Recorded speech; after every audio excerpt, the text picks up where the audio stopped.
Good morning friends. তো আজকে বৃষ্টি ভেজা কলকাতার শুভ সকাল জানাই আমি সবাইকে। আর আজকের দিনটা শুরু করছি তোমাদের সাথে একটা নতুন একটা এপিসোড, নতুন কিছু আলোচনা, নতুন কিছু টপিক, যে টপিকগুলো নিয়ে তোমাদের সঙ্গে আজকে আমি কথা বলবো। এবং এই টপিকটা এখনকার দিনে খুব প্রাসঙ্গিক। আহ, আমরা যারা গাড়ি কাজের সঙ্গে যুক্ত, যারা গাড়ি চালাই বা যারা গাড়ি এনথুজিয়াস্টিক, যারা গাড়ি সম্পর্কে একটা আলাদা ফ্যাসিনেশন বা ভালোবাসা আছে, তাদের জন্য আজকের টপিকটা, আমার এই আজকের টপিকটা খুবই ইম্পর্টেন্ট বা খুবই গুরুত্বপূর্ণ। তো আজকে এই টপিকটায় আমি জেনারেলি তোমাদের সঙ্গে যে কথাটা বলবো সেটা হচ্ছে সেফেস্ট কার। অনেক ব্লগস আমি দেখি, আমার কাছেও কিছু প্রশ্ন আসে, আহ, যেখানে বলা হয় যে আমি গাড়ি কিনতে চাই এবং কোন গাড়িটা আমার জন্য সুটেবল, গাড়িটা কেনার জন্য কোন কোন অ্যাসপেক্টস গুলো আমাদের মাথায় রাখতে হবে, গাড়িটা কেনার জন্য আমরা যে পয়সাটা খরচা করছি সেই পয়সাটার প্রফিট বা সেই পয়সাটার অ্যাকচুয়াল বেনিফিটটা আমরা ওই গাড়িটা চালিয়ে তুলতে পারবো কিনা। হতে পারে সেটা পার্সোনাল গাড়ি, হতে পারে সেটা কমার্শিয়াল গাড়ি, হতে পারে সেটা ব্যক্তিগত ইউজের জন্য মাসে একবার বা দুবার বা পাঁচবার বেরোয়, হতে পারে সেটা আমাদের মতন গাড়ি যে গাড়িগুলো প্রত্যেক দিনই একটা নির্দিষ্ট কিলোমিটার সফর করে, 80, 100, 120 প্রত্যেক দিনই চলে। কোনটা আমার জন্য অ্যাপ্লিকেবল আর কোনটা আমি নিতে চাই এবং কেন নেব। বেসিক মেন কথাটা যেটা, সেটা হচ্ছে একটা গাড়ি আমার নিডটা ফুলফিল করতে পারবে কিনা। গাড়িটা নিলেই হলো না, গাড়িটা রাখার জন্য একটা নির্দিষ্ট ডেডিকেটেড জায়গা দরকার। সেই জায়গাটা আমার এরিয়ায় অ্যাভেলেবিলিটি আছে কি। মধ্যবিত্ত আমরা যারা রয়েছি তারা অনেকেই বলে যে একটা গাড়ি পোষা হাতি পোষার সমান। তো চলো বন্ধুরা, আজকে বৃষ্টি ভেজা কলকাতায় শুরু করছি সকালবেলার ব্লগটা তোমাদের সাথে। সঙ্গে থেকো। এখন বৃষ্টি ভালোই হচ্ছে, ঝিরঝির করে পড়েই যাচ্ছে, কিন্তু কন্টিনিউয়েশন আছে তাতে। এবার হচ্ছে কলকাতা শহরে বৃষ্টি হলে তো সেটা তো একটা আরেকটা চাপের ব্যাপার। প্রথম কথা হচ্ছে রোড কনজেশন হবে, বেশ কিছু এরিয়ায় জল জমবে। এবার কলকাতা শহরে প্রশাসন বা কলকাতা শহরে যে আমরা যারা থাকি, আমরা তো খুব সিস্টেমেটিক ওয়েতে থাকি। কলকাতা শহরে আমরা খুব সিস্টেমেটিক ওয়েতে থাকি, আমরা ঠিক এতটাই সিস্টেমেটিক ওয়েতে থাকি যে রাস্তায় জল জমে যায়। সরকারের ব্যাপারে আমি আলোচনা করছি, সেই সরকারের ব্যাপারে আলোচনা না করাটাই ভালো। বিতর্কিত মন্তব্যের জন্য হয়তো আমার সাজা হয়ে যেতে পারে, ছেড়ে দাও। আমার মেইন কনসার্ন যেটা, সেটা হচ্ছে যে safety rating must important than the mileage. হাইওয়েতে গাড়ি চালাবো সেটা মেনে আমরা কমার্শিয়াল গাড়ি কিনি না, আমরা কিনি পার্সোনাল গাড়ি। তো পার্সোনাল গাড়িতে প্রত্যেকের চয়েস অফ ভিউ আলাদা থাকতেই পারে, প্রত্যেকের পয়েন্ট অফ ভিউ আলাদা থাকতে পারে। তো সেটা তাদের ব্যাপার, সেই ব্যাপারে আমি কথা বলছি না। আমি বলতে চাইছি আমরা যারা কমার্শিয়াল গাড়ি কিনছি তাদের কোন গাড়িটার উপর প্রায়োরিটি দেওয়া উচিত। দেখো, কোনো পার্টিকুলার গাড়ির ওপর আমি প্রায়োরিটি দিতে চাইছি না, কারণ আমাদের প্রত্যেকেরই চয়েস আলাদা থাকে, বাজেট আলাদা থাকে। আর আমরা প্রত্যেকেই চাই যে আমার গাড়িটা থেকে বেস্ট রেভিনিউ জেনারেট করতে, আমার গাড়িটা থেকে বেস্ট পারফরমেন্স গ্র্যাব করতে। এবং আমি তোমাকে এটুকু বলতে পারি, সব জায়গায় তো ভেজাল মেশানো আছে, গাড়ির লাইনেও প্রচুর ভেজাল মেশানো আছে। এই জন্য আমি সাজেস্ট করবো, যখনই গাড়ি নাও না কেন, নতুন গাড়ি নাও। নতুন গাড়ি, হ্যাচব্যাকের ক্ষেত্রে যেও না, জেনারেলি চেষ্টা করো সেডানের ক্ষেত্রে থাকতে। কারণ সেডান থাকলে মেন যে সুবিধাটা সেটা হচ্ছে যে আমার গাড়ি ভাড়ার রেশিওটা বেশি পাওয়া যায়, আমার গাড়ি ভাড়ার পসিবিলিটিসটা বেশি হয়ে যায়। প্রত্যেক কটা গাড়ি কোম্পানি চেষ্টা করে হ্যাচব্যাকের থেকেও সেডান ক্লাস গাড়িটাকে কভার আপ করতে, কারণ সেডান ক্লাস গাড়িটার বিভিন্ন ক্যাটাগরিতে ইউজ করা যেতে পারে। আমি আমার পছন্দটাকে তোমাদের উপর চাপিয়ে দিচ্ছি না, তো তোমরাও নিজস্ব ভাবে জিনিসটাকে অ্যানালিসিস করবে যে কোন গাড়িটা তোমাদের জন্য সুটেবল। আমার সাজেশন অবভিয়াসলি সেডান ক্লাস, হ্যাচব্যাকের থেকেও সেডান ক্লাসকে আমি এই কারণে এগিয়ে রাখছি, কারণ সেডান ক্লাসের প্রথম কথা হচ্ছে ভাড়াটা বেশি পাওয়া যায়, খরচাটা ওভারঅল হ্যাচব্যাকের মতন সমান। এবার এই যে সেডান ক্লাসে তো আমি চলে গেলাম, ব্র্যান্ডও আমি সিলেক্ট করে নিলাম, কিন্তু এই সেডান ক্লাসটা আমার জন্য জরুরি কিনা সেটা আমাকে দেখতে হবে। আমি বলতে চাইছি গ্যারেজের কথা। সেডান ক্লাসটা আমি রাখবো কোথায়? কলকাতা শহরের বুকে এখন গ্যারেজ পাওয়াটা একটা মানে খুবই মানে প্রবলেমেটিক ব্যাপার। তুমি যে জায়গাটায় আছো সেই জায়গাটাতে তুমি যতদিন ধরে আছো ততদিনের ওপর বেস করে তোমার সেই জায়গাটার উপর একটা আলাদা করায়ত্ত তৈরি হয়। সেই জায়গাটার বেসিক মালিক তুমি। হতে পারে সেটা তোমার কেনা হোক, হতে পারে সেটা তোমার না কেনা হোক। এটা আমরা জেনারেট করিনি, এটা জেনারেট করেছে আমাদের বর্তমান সমাজ। আমাদের সমাজ আমাদেরকে এটাই শেখায়, জোর যার মুলুক তার। কিছু করার নেই, অ্যাডজাস্টমেন্ট আমরা কেউ করতে পারি না, কেউ করতে পারি না স্বার্থের বাইরে গিয়ে। যেখানে আমার স্বার্থ আছে আমি সেখানে অ্যাডজাস্টমেন্ট করতে পারবো, করিও আমরা। যেখানে আমার স্বার্থ নেই সেখানে আমি অ্যাডজাস্টমেন্ট করতে যাব। আমি দেখবো না কার কি সুবিধা হলো, আমি দেখবো না আমার ভুল কোনটা, আমি দেখবো না যে আমার এটা করতে গেলে কারোর কোনো অ্যাকচুয়ালি অসুবিধাটা হবে কিনা। এই পার্কিং হচ্ছে মেন সমস্যা। তোমার পার্কিং আছে, তুমি হ্যাচব্যাক, সেডান, এসইউভি, লাক্সারি যে কোনো গাড়ি নিয়ে নিতে পারো।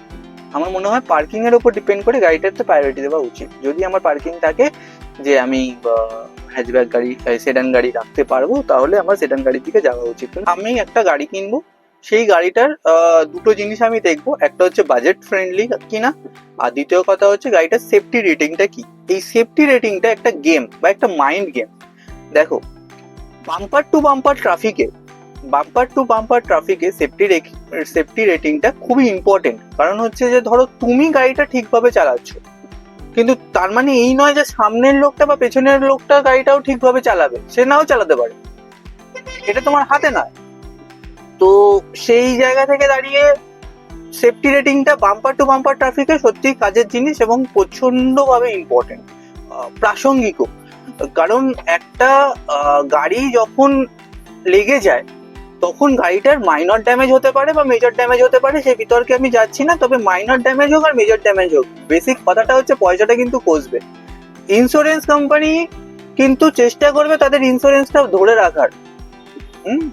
এবার হচ্ছে যে বেশ কিছু প্রবলেম এমনও হতে পারে যেখানে ইন্স্যুরেন্স কোম্পানি হয়তো বলতে পারে যে না, এই প্রবলেমটা আমরা কভার আপ দেবো না।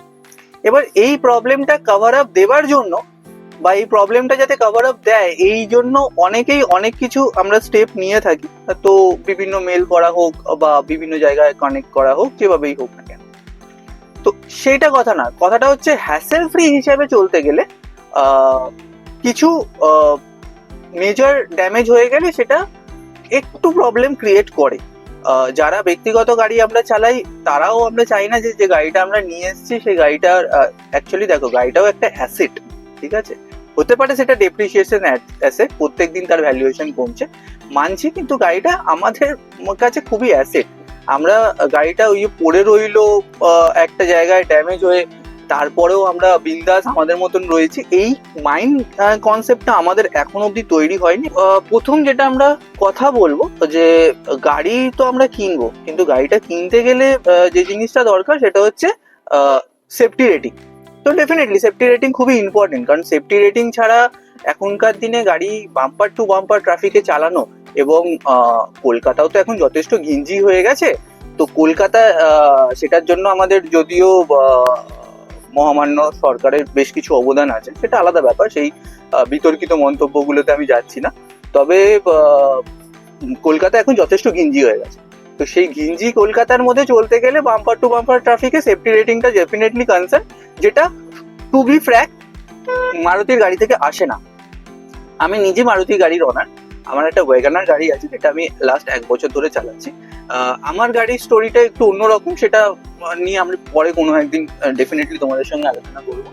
বাট মারুতির গাড়ি সেই কনফিডেন্সটা বিল্ড আপ করতে পারে না যে একজন গাড়ির ওনার হিসাবে আমি বুক বাজিয়ে বলতে পারি যে আমার গাড়ি আমাকে সেফ রাখবে। সেটা মারুতির গাড়িতে সম্ভব না। যদিও এতে কস্ট কাটিং আছে, যদিও এতে ফ্লুয়েল এফিসিয়েন্সি আছে, যদিও এতে মাইলেজ কনসেপ্ট আছে, সেগুলো পরের ব্যাপার। কিন্তু বেসিক যে ব্যাপারটা সেটা হচ্ছে যে মারুতির গাড়ি তোমাকে যথেষ্ট বিল্ড আপ বা কনফিডেন্স দিতে পারবে না যে গাড়িটা তোমাকে সেফ রাখবে each and every situation. Brand to brand যদি কথায় যাই, ব্যান্ড টু ব্যান্ড কথায় যদি যাই, তাহলে মারুতির গাড়িটাকে ডেফিনেটলি আমি একটু সাইডেই রাখবো। আমি কেন, যারা গাড়ি এনথুজিয়াস্ট, যারা গাড়ি ভালোবাসে বা যারা গাড়ি চেনে, তারা মারুতির গাড়িটাকে অপশনের বেশ কিছুটা পিছনে রাখবে। আমি তোমাদেরকে এটাই সাজেস্ট করবো বন্ধুরা, যে যদি তোমরা নতুন গাড়ির দিকে প্ল্যান করো, নতুন গাড়ি কিনবে, সেক্ষেত্রে তোমরা কমার্শিয়াল ইউজের জন্য, সেক্ষেত্রে তোমরা সেডান গাড়িটাকে প্রেফার করো, কারণ সেডান গাড়িটার বেনিফিট অফ আর্নিংটা অনেকটা বেশি হ্যাচব্যাকের থেকে। আমরা যারা normal day to day life গাড়ি চালাই, তাদের জন্য সেডান ক্লাসটা খুবই ইম্পর্টেন্ট বা প্রেফারেবল আমি বলতে পারি। তো সেডান ক্লাসটাকে প্রেফার করো, নতুন গাড়ির দিকে প্রেফার করো, পুরোনো গাড়ির দিকে যেও না। কারণ পুরোনো গাড়ি কি হয়, যে গাড়িটা লোনে চলছে সেই রকম পুরোনো গাড়ি যদি পার্সোনাল কোনো কন্ট্যাক্টের মধ্যে পাও তাহলে ঠিক আছে, কোনো ভেন্ডারের কাছে যেও না, কারণ প্রত্যেক কটা ভেন্ডার জালিবাজ, প্রত্যেক কটা ভেন্ডার চিটিংবাজ, ঠিক আছে? তো কোনো ভেন্ডারের কাছে যেও না তোমরা। এবার হচ্ছে মানে এই ভেন্ডার সম্পর্কিত এক্সপিরিয়েন্স আমার প্রচন্ড খারাপ। তো সেই জায়গা থেকে বলতে পারি, কেউ জেনুইন নয়, মানে তোমাকে মিথ্যে কথা বলে গাড়িটা গছানোটাই হচ্ছে তাদের ফার্স্ট অ্যান্ড লাস্ট মোটো। তো সেই জন্য তোমরা নতুন গাড়ির দিকে যাও। আমি তো সাজেস্ট করবো যে নতুন গাড়িটা নেওয়াটাই ভালো, এবং সেটা সেডান ক্লাস নেওয়াই ভালো। মারুতি, টাটা, হুন্ডাই, এই তিনটে গাড়ি এই মুহূর্তে মার্কেট লিড করছে। তো তোমরা টাটা বা হুন্ডাইটাকে সিলেক্টিভ করতে পারো রাদার দ্যান মারুতি। তবে হ্যাঁ, মারুতির এখন যে ইয়েটা এসছে তোমার ডিজায়ারটা, সেটা আগের জেনারেশন ডিজায়ারগুলোর থেকে বেশ কিছুটা ভালো বলে শোনা যাচ্ছে। এখন দেখো, আমি ইউজ করি না, বলার ঠিক হবে না, যারা ইউজ করো তারা ভালো বলতে পারবে। সিএনজিটা আপকামিং মার্কেটে যথেষ্ট ইম্পর্টেন্সই প্রোভাইড করবে, যথেষ্ট কস্ট এফেক্টিভ হয়ে উঠবে আস্তে আস্তে। তো সিএনজি ডেফিনেটলি তোমরা কনসিডার করবে, এটা হচ্ছে মোস্ট ইম্পর্টেন্ট। রোড রেজ এখনকার দিনে প্রচুর বেড়ে গেছে। এখনকার দিনে প্রচুর অভিজ্ঞতা তোমার পাবে, যে লোকটা বাইক চালায়, যার গাড়ি কেনার ক্ষমতা নেই, যে গাড়ি সম্পর্কে কতটুকু বোঝে সেটা নিয়ে প্রচন্ড ডাউট আছে, সেই লোকটা তোমাকে সাজেস্ট করবে যে গাড়ি কি করে চালাতে হয়। তো এই ধরনের মানে বলতে গেলে সো কল্ড বোদ্ধা, একটা হয় না বুদ্ধিজীবী, তো আমার মতে এই ধরনের লোকগুলো হচ্ছে বোদ্ধাজীবী। এরা না বুদ্ধিজীবী না অবুদ্ধিজীবী, এরা বোদ্ধাজীবী, মানে মিডিওকার একটা লেভেলে রয়ে গেছে, ঠিক আছে? তো এই ধরনের প্রচুর এক্সপিরিয়েন্স থাকবে। যারা বাইক চালায় তাদের কাছে টাইমটা খুবই ইম্পর্টেন্ট, বা যারা টোটো চালায় বা যারা অটো চালায় তাদের কাছে টাইম খুব ইম্পর্টেন্ট। আমরা যারা গাড়ি চালাই তাদের কাছে কোনো টাইমের ভ্যালু নেই। এটাকেই এখনকার দিনে সেফটি রেটিংটা থাকলে এই রোড রেজ বলো, মাইনর যে স্ক্র্যাচেস গুলো বলো, বা মাইনর যে ড্যামেজ গুলো বলো, সেগুলোকে ওভারঅল বাইপাস করা যেতে পারে। তো সেই জন্য সেফটি রেটিংটাকে তোমরা অবশ্যই কনসিডারেশনে রেখো, নট অনলি দ্য মাইলেজ। গাড়িটা কমার্শিয়াল, ডেফিনেটলি গাড়িটার ওপর একটা ভালোবাসা ডেফিনেটলি থাকবে। তো সেই ভালোবাসার বেসিসে আমাদের গাড়িটাকে যত্ন নিতে হবে, যত্নটা নিয়েও গাড়িটা অনেক দিন থাকবে, অনেক ভালো থাকবে, আর হচ্ছে যে তোমরা ভালো থেকো। তো চলো বন্ধুরা, আজকে আর বেশি কথা বাড়াচ্ছি না, আজকে এখানেই রাখছি। দেখা হচ্ছে পরবর্তী কোনো একটা ব্লগে। আশা করবো যে আমার টপিকটা তোমাদের ভালো লাগলো। যদি ভালো লাগে তাহলে লাইক, শেয়ার অ্যান্ড সাবস্ক্রাইব করে দিও। আর আগামী দিনে যে টপিকগুলো রাখবো, চেষ্টা করবো সেই টপিকগুলো থেকে যাতে তোমরা কোনো ইনপুট পাও, সেই টপিকগুলো থেকে তোমরা যাতে কোনো নলেজ পাও, আমি চেষ্টা করবো ডেফিনেটলি আমার তরফ থেকে। তো চলো বন্ধুরা, আজকে রাখছি, টাটা, বাই বাই।